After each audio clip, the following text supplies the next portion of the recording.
C'era una volta un cappello elegante. Viveva sulla testa di un uomo molto ricco, ma un giorno di primavera andò con sua moglie a fare un giro sulla sua automobile scoperta e fu così che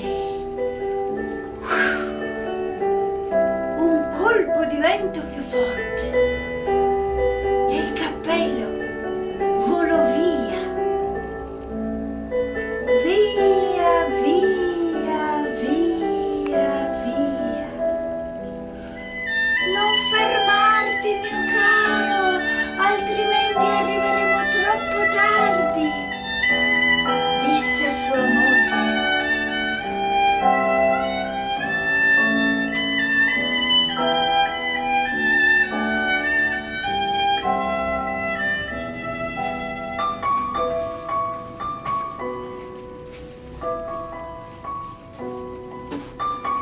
Il cappello continuò a volare e dopo 1000 capriole e 1000 giravolte andò a posarsi su un'altra testa.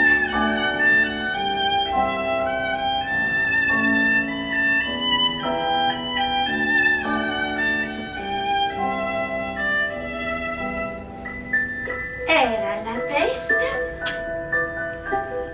di Barba Baffi, un uomo molto povero.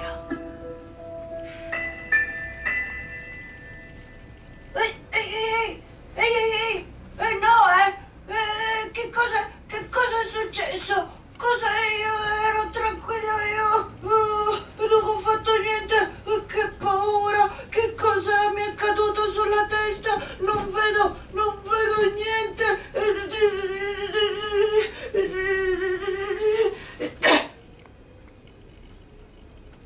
Ah,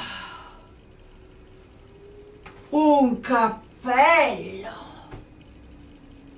Oh, meno male, che spavento mi sono preso ed era solo un cappello. Oh.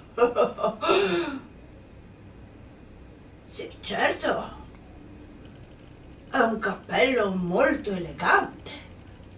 Ah, sarà dispiaciuto chi l'ha perso. Ah, beh.